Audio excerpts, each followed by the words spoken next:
사랑하는 가요계 성도 여러분, 우리 모두가 다 은혜의 사람 될 수 있기를 간절히 바랍니다. 은혜의 사람이 되기 위해서 저와 여러분 정말 큰 은혜를 받아 누리는 주의 자녀가 꼭 될 수 있기를 간절히 소망합니다. 기독교는 은혜의 종교입니다. 은혜는 많이 받으면 많이 받을수록 좋습니다. 기독교의 신앙을 가지고 있으면서 은혜는 별로 받기를 원하지 아니하고 세상의 것은 많이 가지기를 원하는 사람들이 의외로 많습니다. 세상의 것은 가지면 가질수록 갈증이 더해진다 그렇게 말하잖아요. 어느 위치까지 올라가면 출세에 만족하겠습니까? 어느 정도의 돈을 가지면 부자의 모습에서 만족할 수 있겠습니까? 우리 주변에 부자들, 출세한 사람, 성공한 사람들을 보시기를 바랍니다. 그 사람들의 마음속에 만족이 있는지 결코 그렇지가 않습니다. 그런데 여러분, 은혜는 받으면 받을수록 만족이 넘쳐나요. 예수님은 죽음의 현장에서도 행복하셨습니다. 은혜를 받은 하나님의 사람들은 죽음의 자리에서도 다른 사람들을 사랑하고 끝까지 품는 자의 모습을 가졌습니다. 우리 가요계 모든 성도들, 특별히 오늘 예배를 드리는 모든 주의 자녀들, 정말 하나님의 큰 은혜를 받아서 은혜 가운데 살아가는 하나님의 신실한 자녀 꼭 될 수 있기를 간절히 소망합니다. 성경 말씀을 보시면 믿음도 하나님의 은혜라 그렇게 말씀하고 있습니다. 믿음이 내 자신의 능력이나 힘으로 가질 수 있는 것이 아니고 전적으로 하나님의 은혜라 그렇게 말씀하고 있어요. 부자면 믿음이 좋겠습니까? 절대로 그렇지 않습니다. 많이 배우면 신앙이 좋을까요? 그렇지 않아요. 대학 교수 가운데 성경을 많이 알아도 믿음이 없는 사람들이 있습니다. 심지어는 신학교 교수 가운데도 신앙이 없는 사람이 있어요. 교회 다닌 지 30년, 40년이 되었는데도 어린아이와 같은 신앙을 가진 사람이 있고, 반대로 교회 다닌 지 1년 정도밖에 되지 않았는데도 목숨을 걸 만큼 아주 강력한 믿음과 신앙을 가지고 있는 사람들이 있습니다. 뭘 의미하느냐 하면 받은 은혜가 다르다는 거예요. 교회 오래 다니면 은혜를 많이 받느냐? 그렇지가 않아요. 은혜는 전적으로 하나님의 선물입니다. 그러니까 하나님께서 알아서 주시는 거예요. 따라서 저와 여러분, 하나님의 은혜, 선물을 많이 받아서 믿음의 부자가 꼭 될 수 있기를 간절히 바랍니다. 성경은 또 이렇게 말씀해요. 복음과 진리도 하나님의 은혜라 그렇게 말씀하고 있습니다. 죄사함 하나님의 은혜입니다. 구원 하나님의 은혜예요. 부활의 소망을 가지는 것 하나님의 은혜입니다. 영생의 확신을 가지는 것 하나님의 은혜입니다. 하나님의 은혜가 없이는 이런 것들이 내 마음속에 자리 잡지도 않고 새겨지지도 않습니다. 교회 오래 다녔는데도 하나님의 나라, 천국에 관하여 확신하지 못하는 사람들이 있어요. 교회의 중직자이면서도 하나님의 나라, 천국, 영생에 대한 온전한 믿음을 가지지 못한 사람들이 있다는 거예요. 왜 그러냐?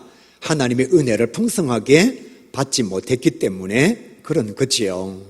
따라서 성경 말씀이 진리로 믿어진다는 것은 여러분이 은혜의 사람이라는 것을 증거하고 있는 것입니다. 계속해서 성경은 말씀해요. 진짜 예수를 제대로 믿으려면 은혜를 풍성하게 받아야 한다 그렇게 말씀하고 있습니다. 은혜 받은 사람들은 성령 충만한 사람들이에요. 은혜 받은 사람들은 성령 충만한 사람들입니다. 성령 충만하지 않는데 은혜가 풍성하다라고 말하는 것은 어쩌면 자기를 속이는 것인지도 모르겠습니다. 성경은 말씀합니다. 성령이 없이는 아무것도 할 수 없다라고 분명히 말씀하고 있어요. 성령 충만도 오직 하나님의 은혜라 그렇게 말씀하고 있습니다. 성경 말씀 고린도전서 2장 10절 말씀에 보시면 성령은 모든 것 곧 하나님의 깊은 것까지도 통달하시느니라. 성령이 아니고서는 하나님을 알 수가 없다는 거예요. 알아야 믿음이 생기잖아요. 여러분 프로포즈 할 때에 상대방을 전혀 모르고 프로포즈 하셨나요? 그렇지 않습니다. 알기 위해서 온갖 노력을 다 감당하는 거예요. 알아야 마음속에 믿음이 찾아오는 겁니다. 어떤 때는 제대로 알아도 믿음이 찾아오지 않습니다. 근데 성경은 말씀하잖아요. 성령이 없이는 하나님의 것을 아무것도 알 수가 없다고. 그런데 하나님의 것을 알 수 있는 방법은 성령 충만이라. 이 성령 충만은 전적 하나님의 은혜로 말미암은 것이라 그렇게 말씀하고 있어요. 교회를 오래 다녔으면서도 성경을 모르는 사람들은 성령의 충만함을 가진 자가 아닙니다. 성령 충만하면 당연히 성경을 알게 되어 있습니다. 또 성경은 우리에게 성령 충만에 관하여서 이렇게 말씀합니다. 성령의 은혜가 없으면 믿음을 고백할 수가 없다. 그렇게 말씀해요. 고린도전서 12장 3절 성령으로 아니하고서는 결코 예수를 주라 할 수 없느니라. 성령으로 아니하고서는 성령이 없는 사람은 성령이 충만하지 않는 사람은 예수님을 자기의 구원자라 자기 인생의 주인이라 고백할 수 없느니라. 그렇게 말씀하고 있습니다. 성경을 많이 안다고 믿음을 고백할 수 있느냐? 그렇지 않습니다. 우리 교회에 성경 공부를 아주 많이 한 사람들 가운데도 정말 믿음의 연약성을 가지고 있는 자들이 의외로 많아요. 성령 충만하지 않기 때문에 그렇습니다. 그래서 성경은 말씀하는 거예요. 성령의 은혜가 없으면 아무리 교회 오래 다녀도 아무리 직분을 가지고 있어도 예수님을 자기 인생의 주인이라 자기 삶의 구원자라 그렇게 고백할 수가 없다. 이렇게 말씀합니다. 성도 여러분, 이런 것을 보게 되면 은혜 받는 것이 얼마나 중요한지를 우리가 알 수가 있습니다. 오늘 이 시간 그냥 자리에 앉아있지 마시고 정말 성경 말씀을 통해서 꼭 은혜를 받아 하나님의 자녀로 승리자의 삶을 사는 우리 모두가 다 될 수 있기를 간절히 바랍니다. 제가 좋아하는 찬양이에요. 은혜 없이는 살아갈 수가 없네. 정말 그렇습니다, 여러분. 은혜 없이는 세상의 부귀와 영화가 아무런 의미가 없습니다. 은혜 없이는 세상의 평안과 위로가 내게 진정한 위로가 되지 않습니다. 은혜를 받아야 합니다. 은혜가 있어야 온전한 믿음의 길을 걸어갈 수가 있습니다. 우리가 이 모든 성도들은 정말 은혜 없이는 살아갈 수 없다는 찬양이 그냥 노래가 아니라 우리 모두의 마음속에 깊숙하게 자리 잡고 있는 신앙의 고백, 믿음의 고백, 마음의 간증 꼭 될 수 있기를 다시 한번 주님의 이름으로 간절히 소원합니다. 그러면 우리가 어떻게 은혜를 받을 수 있을 것인가? 오늘 성경은 우리에게 은혜 받는 방법 3가지를 아주 간단하게 정확하고 분명하게 말씀하고 있습니다. 귀를 기울여서 하나님의 말씀에 집중하시기를 바랍니다. 여러분의 생각, 여러분의 마음, 여러분의 신앙의 자세를 이 시간 사탄에게 절대로 빼앗기지 않기를 간절히 소망합니다. 첫 번째로 이렇게 말씀해요. 은혜를 받으려면 은혜를 사모하는 자가 되어야 한다. 그렇게 말씀하고 있어요. 은혜를 받으려면 은혜를 간절하게 사모하는 자가 되어야 한다. 성경은 아주 우리에게 분명하게 말씀해 주고 있습니다. 하나님의 사람 엘리야가 성천을 앞두고 있습니다. 죽음을 맛보지 않고 하나님의 나라에 올라갈 것을 엘리야도 알고 있었고 엘리사도 알고 있었습니다. 엘리사는 한 가지를 더 알고 있었어요. 하나님께서 엘리야를 불러가시면 엘리야와 같은 하나님의 사람을 분명히 이 땅에 남겨두실 것을 엘리사는 알고 있었습니다. 그는 성경 말씀을 알고 있는 자니까요. 하나님은 모세를 불러가실 때에 하나님과 동등한 능력을 가진 여호수아를 하나님의 사람으로 세워주셨습니다. 사울 왕을 왕위에서 폐하시고 그를 데려갈 때에 하나님은 다윗에게 능력을 주어서 하나님의 사람으로 세워주셨습니다.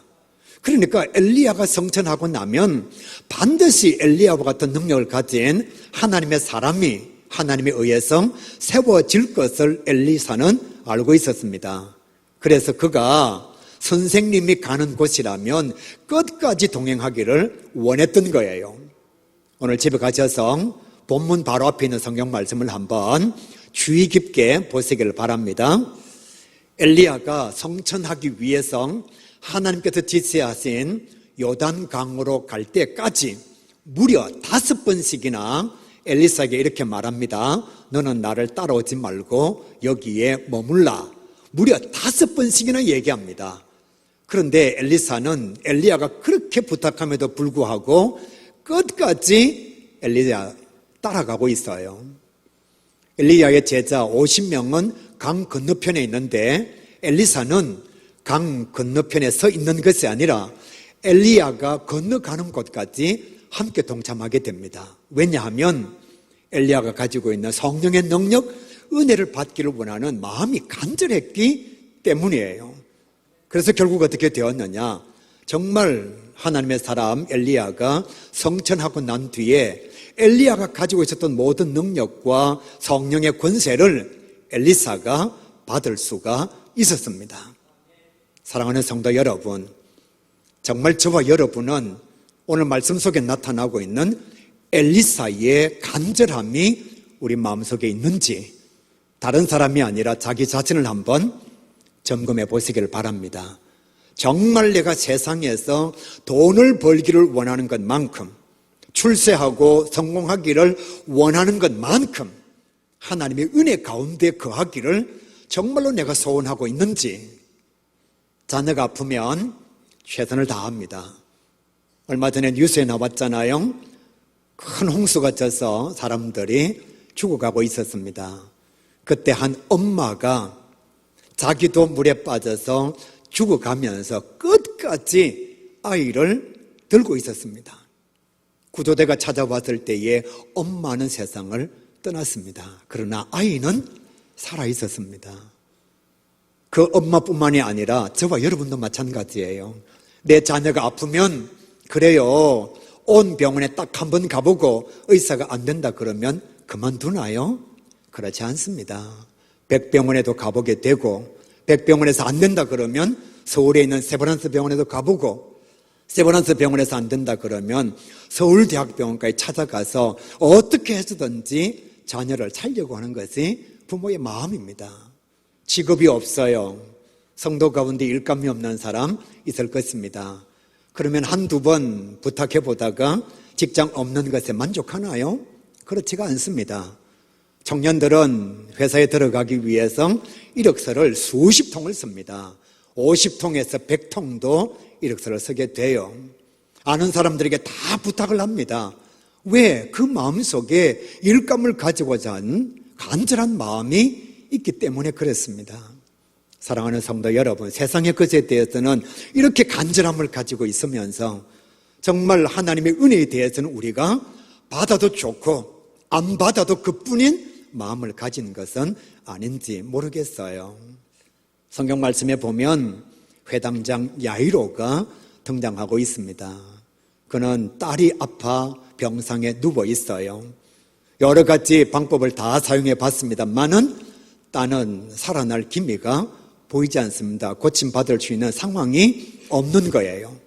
그때 소문을 듣습니다. 예수라는 사람이 사람을 살리는 능력이 있고 병을 고치는 능력이 있다는 사실을요. 그래서 회당장 야이로가 자기 자신의 위신과 체면을 다 내려놓고 아이를 살릴 수 있는 예수님을 찾아가게 돼요. 우리가 성경 말씀 바깥으로 잠깐만 나오면 회당장 야이로는 가야교회 위 목사와 같은 자리입니다. 예수님은 31살, 32살밖에 되지 않은 가야교회 청년의 모습을 가지고 있는 거예요. 그 청년이 뭐 대단하냐? 그렇지 않습니다. 아버지의 직업은 목수고요. 결혼도 하지를 못했고요.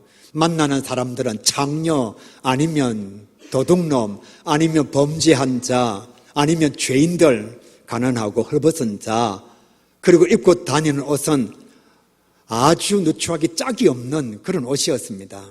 회당장 야일은 대단한 위치를 가지고 있어요. 그런데 그가 예수를 찾아가서 간절하게 부탁합니다. 왜? 지금 딸이 죽어가고 있으니까요. 아버지의 마음이 예수님에게 전달되어져서 결국 그 딸은 죽은 자의 모습에서 살아나게 되는 은혜를 경험하게 됩니다. 말씀에 수로보니게 여인이 나타나고 있습니다. 딸이 귀신이 들렸습니다.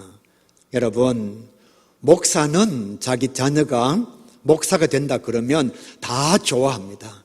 하나님 앞에 영광을 돌리고 감사를 드려요. 그런데 우리가 세상적으로 잘 알고 있다시피 무당은 자기 자녀가 무당이 된다 그러면 정말 싫어합니다. 자녀의 앞길에 대해서 엄청난 염려를 가지게 되는 것이 무당을 딸로 두고 있는 엄마의 마음이잖아요. 수로보니게 여인의 딸이 귀신이 들려 있었습니다. 그래서 소문을 듣고 예수님을 찾아와서 예수님 앞에 간절하게 부탁합니다. 예수님, 내 딸 자유하게 해 주십시오. 그런데 예수님께서 수로보니게 여인에게 이렇게 말하지요. 나는 개들하고는 상대하지 않는다고.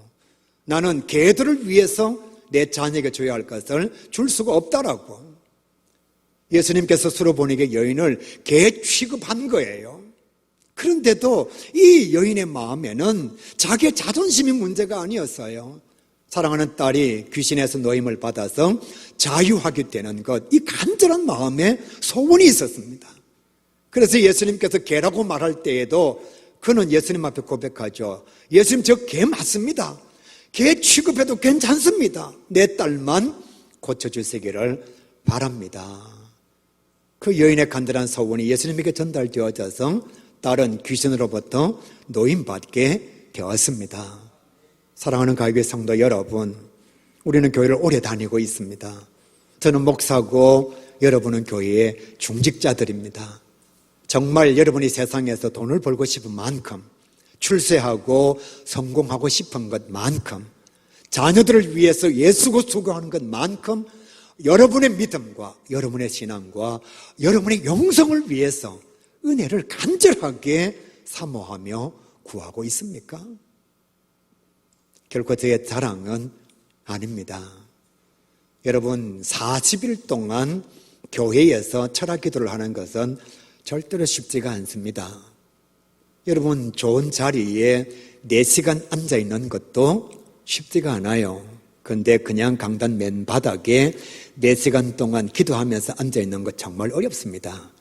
기도가 끝나고 난 뒤에 우리는 아주 안락하고 편안한 침대에서 잠을 잘 때에도 잠이 잘 오지 않아요. 불면증이 있느니 2시간 동안 잠을 자지 못해서 헤맸다고 그렇게 얘기하잖아요. 침낭 그냥 하나 깔고 강단 위에서 한번 잠을 자보시길 바랍니다. 잠이 오지 않습니다. 그런데도 왜 40일 동안 안락한 가정을 두고서 강단에서 기도하느냐? 은혜 없이는 목회를 못하니까요. 은혜 없이는 은혜 받지 못하면 설교도 할 수가 없고 목회의 사명을 감당하는 것이 연극이 될 수밖에 없으니까 하나님 은혜 주십사 하고 기도의 자리를 가지는 거예요. 21일 동안 금식 기도하는 것도 정말 어렵습니다. 제 말이 믿어지지 않거든 오늘 집에 가셔서 한 3일만 그냥 굶어보시길 바랍니다. 3일 굶으면 눈앞으로 음식이 왔다 갔다 합니다. 일주일 지나면 힘이 빠지기 시작해요. 14일이 지나면 여러분 정말 허리가 팍 꺾어집니다. 그리고 20일이 지나면 어떤 때는 비몽사몽이 찾아올 때도 있어요. 21일 동안 물과 설탕과 소금만 먹는다고 생각을 해보세요. 그런데도 왜 그걸 감당하느냐? 9월 8일 해운대 성령대 집회, 인간적인 박남규의 능력으로는 감당할 수가 없으니까 그냥 자리를 가지고 있는 목사의 직분만으로는 부산의 성령의 바람, 성령의 파도, 성령의 물결, 우리 당대에 다시 한번 부흥을 경험하는 은혜를 받을 수가 없으니까요. 그래서 하나님 앞에 엎드릴 수밖에 없는 거예요. 결코 자랑이 아닙니다. 사랑하는 가요교회 성도 여러분, 정말 은혜 받기 위해서 여러분은 얼마나 간절하게 사모하는 마음을 가지고 있습니까? 누가 한마디 하면 면류관이 보장되어 있는 충성도 포기하게 되지요. 누군가 한 사람이 나에게 지탄의 말만 퍼부어도 하나님께서 명령하신 은혜의 명령까지도 우리는 내려놓게 되는 거예요. 그러니까 교회 40년, 50년 다녀도 진정한 은혜를 경험하지 못하고 살아가는 거예요. 하나님의 사람 엘리사는 간절하게 은혜 받음을 사모했습니다. 그래서 선생되는 엘리야가 끝까지 오지 말라 그러는데도 무려 5번씩이나 선생님의 말을 거절하고 당신이 가는 곳까지 나는 가지 않을 수가 없습니다. 절대로 나는 당신을 떠날 수가 없습니다. 이 말은 은혜 부어주실 때까지 나는 당신을 포기할 수 없습니다. 그런 뜻이에요. 우리가 이 성도들에게 이런 믿음이 있으면 좋겠습니다. 하나님, 은혜 주실 때까지는 저 기도 포기 못해요. 하나님, 저 은혜 부어주실 때까지는 하나님 앞에 엎드리는 거 포기 못해요. 하나님, 내가 장로인데요. 하나님, 내가 권사인데요. 내가 목사인데요. 은혜 없이는 직분 감당할 수 없어요. 하나님. 하나님께서 이렇게 말씀하십니다. 그 정도로 하면 됐다. 아니요, 하나님. 은혜 허락해 주시기 전까지는 나는 주의 곁을 떠날 수가 없어요. 기도의 자리를 포기할 수가 없어요. 그런 간절함을 가진 하나님의 자녀가 되어야 예수 믿는 즐거움을 누릴 수 있잖아요. 맛보지 않으면 몰라요. 저는 정말 결혼할 때에 제 아내에게 그랬습니다. 자녀가 필요 없다고. 왜냐하면 저희 아버지가 구남매를 놓고서 도박, 술, 그리고 친구들과 노는 것 때문에 자녀를 제대로 돌보지 않았습니다. 아내에게 이렇게 말했어요. 자녀 낳고 책임지지 않는 그런 부모의 모습 나는 싫다고. 나는 자녀 낳고 싶은 마음이 없다. 신혼여행 가서 그 얘기하니까 아내가 뒤로 넘어갔죠. 자기는 아이를 너무 좋아하는데. 그런데 여러분, 아이를 낳고 보니까 얼마나 좋은지. 우리 두 아들이 너무너무 좋아요. 제가 경험하지 않았으면 몰랐을 거예요. 오해하지 마시고 비웃지도 마시고 손주 놓고 하는 게 더 좋아요. 얘기만 해도 막 얼굴 웃음이 나오잖아요. 여러분, 아무리 얘기해줘도 은혜를 경험하지 않으면 정말 은혜 받은 자의 마음을 알 수가 없어요. 그러니까 여러분, 서대반은 제가 여러 번 설교했죠. 죽어가는데도 천사의 얼굴이에요. 예수님은 십자가 위에서도 너무너무 행복했어요. 왜? 은혜가 넘치니까요. 은혜가 넘치니까. 우리는 은혜를 못 받으니까, 은혜를 안 받으니까 예수님이 이해가 안 돼요. 스데반이 이해가 안 돼요. 요셉이 이해가 안 돼요. 다니엘은 또라이 같아요. 왜? 내가 경험을 못 했거든요. 경험하고 보면 은혜가 너무너무 좋습니다. 그래서 40일 철학 기도를 하고, 그래서 강단에서 엎드려 기도하고, 그래서 밥을 먹지 않으면서 하나님 앞에 은혜를 구하는 거예요. 우리가 이 모든 성도들 정말 세상의 것만 자꾸 원하지 말고 하나님의 은혜를 간절하게 원하는 주의 자녀가 될 수 있기를 주님의 이름으로 간절히 축복합니다. 두 번째로 은혜를 받으려면 은혜의 현장에 있어야 합니다. 엘리사는 알았습니다. 엘리야가 있는 곳에 성령의 역사가 임하는 것을 그는 직접 엘리야를 보면서 경험했어요. 그러니까 엘리야가 오지 말라 그러는데도 끝까지 엘리야가 있는 곳에 엘리사가 따라갑니다. 왜? 그 현장에 있어야만 자기가 성령께서 부어주시는 하나님께서 허락하시는 은혜를 경험할 수 있으니까요. 정말로 성경 말씀 9절에 보시게 되면 엘리야가 성천할 때에 이제 곧 성천을 눈앞에 두고서 엘리사에게 묻습니다. 내가 너에게 무엇을 줄고 만약에 그 현장에 없었으면요. 이런 질문을 받을 수가 없지요. 그래서 엘리사가 끝까지 따라가서 성천하기 직전에 엘리야가 묻는 말에 이렇게 대답합니다. 돈 주십시오. 빵 주십시오. 저 성공하기를 원합니다. 저 출세하기를 원합니다. 이것이 아니라 당신이 받은 그 은혜, 성령의 능력을 갑절에는 내게 임하게 해주시기를 바랍니다. 그는 분명하게 자기가 원하는 은혜의 내용을 알고 있었고, 그리고 엘리야가 성천하기 직전에 하나님의 은혜가 그 현장에 임한다는 사실을 알아서 피하지 아니하고 끝까지 따라가서 엘리야가 물을 때 이렇게 말합니다. 당신이 받은 그 성령의 은혜를 갑절에는 내게 더하게 하시기를 내가 원합니다. 진짜 성령의 은혜를 갑절이나 경험하였습니다. 사랑하는 가교회 성도 여러분, 은혜의 현장에 저만 있는 것이 아니라 여러분도 꼭 있기를 바랍니다. 그래서 같이 금식기도 하자고 여러분에게 설문조사지를 내어드린 거예요.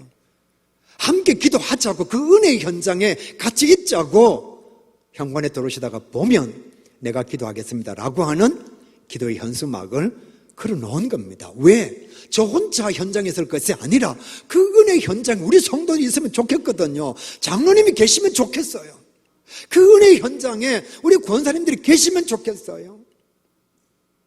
은혜의 현장이 없으면 은혜가 넘치게 주어질 때에 받을 수가 없잖아요. 예수님께서 성전하시면서 제자들이 이렇게 말씀하셨습니다. 이 성을 절대로 떠나지 말라. 이 성에 머물라. 하나님으로부터 능력이 임할 때까지, 위로부터 은혜가 임할 때까지 너희는 여기에 머물러 있어라. 그래서 정말 120명이 마가 요한 다락방에서 머물러 있으면서 전혀 기도하기에 힘씁니다. 그 결과 어떻게 되었느냐? 오순절날 예수님께서 약속하신 성령이 은혜로 임하게 되는데, 말씀을 잘 들으시길 바랍니다. 그 현장에 있는 120명 모두에게 각 사람 위에 각각의 성령이 임하였습니다. 그 당시에 예수 믿는 사람이 120명밖에 없었을까요? 오순절날 마가 요한 다락방 곁에 아니면 바깥에 분명히 예수 믿는 사람이 있었을 것입니다. 그러나 성령은 어디에 임했느냐? 성령이 임하는 현장에 있는 사람들 머리 위에 임했다는 거예요. 주일 낮 예배 한번 드리는 것으로 은혜를 받겠다, 그건 착각이죠. 여러분, 은혜 현장에 내가 있어야 됩니다. 돈 버는 현장에 내가 있어야 돈을 버는 거예요. 공부하는 현장에 내가 있어야 공부를 잘하는 거예요. 밥 먹는 현장에 내가 있어야 내 배가 부르는 것입니다. 현장이 없으면 주어지는 혜택을 누릴 수가 없는 거예요. 예수님께서 부활하셔서 제자들에게 나타났습니다. 그리고 부활하신 자기의 몸을 다 보여주셨어요. 진짜로 부활하신 것을 보여주셨습니다. 음식도 같이 먹고요, 대화도 같이 하고, 그리고 성경 말씀을 함께 나누었습니다. 제자들은 기쁨이 충만했습니다. 예수님 오신 현장에 제자들이 있었거든요. 그런데 그게 누가 없었느냐? 도마가 없었습니다. 그러니까 제자들이 우리가 예수님 만났다, 부활하신 예수님께서 오셨다, 그렇게 말할 때에 도마가 뭐라고 얘기하죠? 나는 없었다 그때. 그러니까 나는 보지 못했기 때문에 못 믿겠어. 나도 너희들처럼 봤으면 믿겠는데 나는 못 봤어. 나는 보지 않고는 믿을 수가 없어. 간단한 얘기입니다. 현장에 있었으면 부활하신 주님을 볼 수가 있었습니다. 근데 도마는 어디에 갔는지 부활하신 주님께서 오셨을 때 현장에 없었어요. 그러니까 다른 제자들은 다 부활하신 주님을 믿는데 이 도마는 의심했던 거예요. 예수님께서 이 도마의 마음을 아시고서 다시 찾아오셨습니다. 그리고 이렇게 말씀하죠. 너도 경험해 보아라. 너도 은혜의 현장에 있어 봐. 그러면서 못 자국는 손 내밀어 주시고 창에 찔리신 옆구리에 손을 넣어보라고 말씀하셨습니다. 도마는 은혜 현장에서 다 경험했어요. 그러고 난 뒤에 이렇게 고백합니다. 아주 위대한 고백요. 당신은 내 삶의 주인이십니다. 내 영혼의 주인이십니다. 뿐만 아니라 당신은 나의 구원자이십니다. 나의 주시며 나의 하나님. 왜 이렇게 고백할 수 있죠? 은혜 현장에 있었거든요. 수요 기도의 현장이 없으면 기도의 맛을 절대로 못 봅니다. 새벽 기도에 나오지 않으면 첫 시간을 드리는 그 은혜의 감격을 아무리 얘기해줘도 누릴 수가 없어요. 성경이 이렇게 말씀합니다. 너희는 여호와의 선하심을 맛보아 알지어다. 이 은혜의 현장이 없으면, 은혜가 임할 때 은혜를 받은 적이 없으니까 평생 교회를 다녀도 주일 낮 예배 1시간 딱 드리는 것으로 신앙은 끝이에요. 그러니까 사명도 감당하지 않고 헌신도 하지 않고 예물도 드리지 못하고 전도도 하지 못하고 목숨을 걸고 예수님도 믿지를 못하는 거예요. 환난이 찾아오고 고난이 찾아오면 언제든지 무너집니다. 은혜를 받으려면 은혜 현장이 있어야 합니다. 지금 수용로 교회에 있는 사람은 거기에 임하는 은혜를 받고 있을 거예요. 지금 가야교회 여기 있는 사람들은 여기에 임하는 은혜를 받고 있을 것입니다.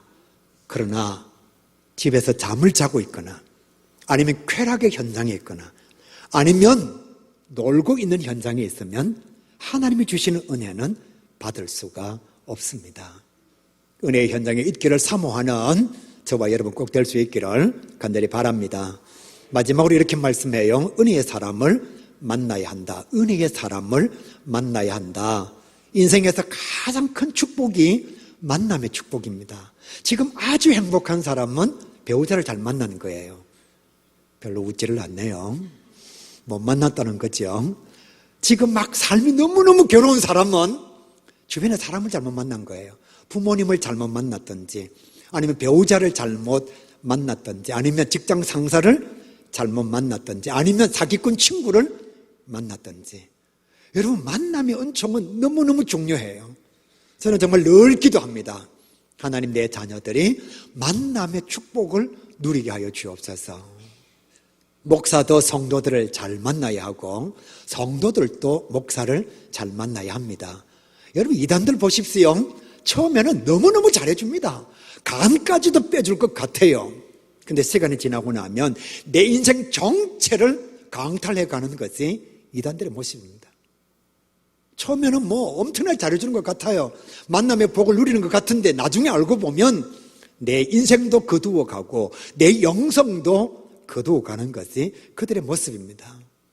오늘 성경 말씀의 엘리사는 엘리야를 정말 잘 만난 거예요. 엘리야를 만나고 난 뒤에 하나님의 능력을 경험하였습니다. 하나님 살아계심을 그는 볼 수가 있었던 거예요. 그러니까 여러분, 은혜가 임하는 현장 속에 하나님의 사람 엘리야를 따라서 끝까지 동행하고 있는 것입니다. 만약에 엘리사가 엘리야를 만나지 못했으면 성령의 능력도 보지를 못했을 겁니다. 하나님의 은혜가 얼마나 큰지도 그는 경험하지 못했을 거예요. 그런데 엘리야를 만나니까 하나님 살아계심도 믿어졌습니다. 하나님이 자기보다 위대하신 것도 깨닫게 되었습니다.